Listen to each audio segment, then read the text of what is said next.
ఈ అమ్మాయి వెనక సపోర్ట్ చేస్తున్న వాళ్ళందరూ కూడా ఏ మాత్రమైనా సిగ్గుంటే సిగ్గుపడండి.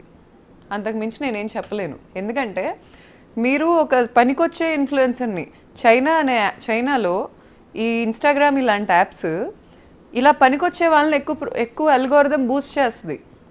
కానీ ఇండియాలో చాప్రీస్ని బూస్ట్ చేస్తుంది. ఎందుకంటే ఇలాంటి వాళ్ళు ఫాలో అవటం వల్ల కేవలం చాప్రీస్నే పైకి తీసుకెళ్తుంది. ఒక ఆడది ముందుకొచ్చి ఇన్ఫ్లుయెన్సర్ వరల్డ్ని వెళ్తున్నారు ఇప్పుడు ఇన్ఫ్లుయెన్సర్స్ అంటే ఇలాంటి ఆడియన్స్ లేక వేరే దేశాల్లో వీళ్ళకి ఏంటంటే ఎక్కడో ఒక చోట పని చేసుకొని వచ్చాక ఓ అవునా వీడితో ఇది తిరిగిందా, అవునా ఇది ఇలా చేసిందా, ఇదే కావాలి. సర్టెన్ వ్యక్తి ఒక బిజినెస్ పెట్టిందంటే మనకు వద్దు, ఎక్కడున్నారో అక్కడే ఆగిపోతారు సార్.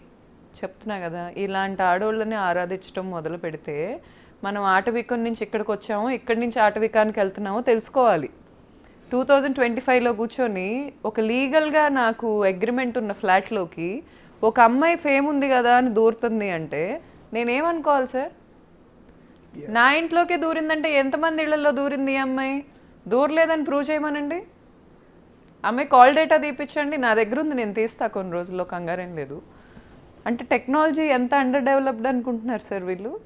వీళ్ళ ఫోన్లు చూడలేమనుకుంటున్నారా? ఒక్కసారి అండి, బేసిక్గా చాలా రోజుల నుంచి నాతో సహా చాలామందికి వచ్చిన డౌట్ ఏంటంటే సినిమా హీరో ధర్మ మహేష్ అంటూ ఉంటే ఈయన సినిమాలో నటించాడు, ఈ సినిమాలో యాక్ట్ చేసాడు, మాకు అర్థం కాలేదు నిజానికి. ఇప్పుడు మీరు వచ్చే ముందు కూడా ఎవరి ధర్మ మహేష్ అనే దాని మీద మేము మా డెస్క్ టీంని ఒకసారి ఆయన ఫోటోలు తీయండి అంటే వాళ్ళు కూడా కన్ఫ్యూజ్ అయ్యారు ఎవరి ధర్మ మహేష్ అని. నిజంగా సినిమాల్లో యాక్ట్ చేశాడు ఆయన. యాక్ట్ చేసి వెతికితే గూగుల్లో సింధూరం అనే ఒక సినిమా వచ్చింది, అది ఎప్పుడు వచ్చిందో ఎప్పుడు పోయిందో కూడా తెలియదు. బేసిక్గా ఆయన పాపులర్ హీరో కూడా కాదు, పెద్ద క్యారెక్టర్లు కూడా చేసినట్టు ఏం లేదు. సరే, అతను సింధూరం అనే సినిమాలో చేశాడు, ఆ సినిమా బాగానే ఉంటుంది. ఓకే, ఆ సినిమా బాగానే ఉంటుంది, అది బాగానే లైవ్ అయింది, ఓటీటీకి కూడా ఎక్కింది. ఆ టైంలో బాగానే ఉన్నాడు అతను. వాళ్ళ సినిమా హీరోయిన్ కూడా చాలా డిగ్నిఫైడ్గా ఉండేది.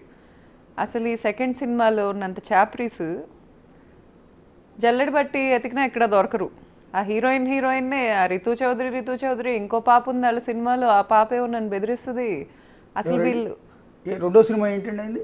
ఇతను రెండో cinema drinker Sai sir. Drinker Sai OTT సినిమానా మామూలుగా రిలీజ్ అయిందా? వాళ్ళకు థియేటర్ ఉంది సార్, దాంట్లో రిలీజ్ చేశారు. మిగిలిన థియేటర్స్ నాకు తెలీదు. వాళ్ళ థియేటర్లోనే మొత్తం రిలీజ్ చేస్తారు. ఓటీటీకి అయితే ఇంకా ఎక్కల. ఎందుకంటే ఇప్పుడు మీరు చెప్తున్న తర్వాత కూడా మాకేం స్ట్రైక్ అవ్వట్లేదు. నేను కూడా సినిమా ఇంట్రెస్ట్ ఉంది, నాకు కూడా నేను సినిమాలు చూస్తాను. బట్ మీరు చెప్పిన సినిమా టైటిల్ కూడా నాకు రిజిస్టర్ కాల. ఆ సినిమా అసోసియేషన్తో చాలా పాడైపోయాడు సార్ ఇతను, చాలా పాడైపోయాడు. అంటే ఇతను ఏదో ఉత్తముడు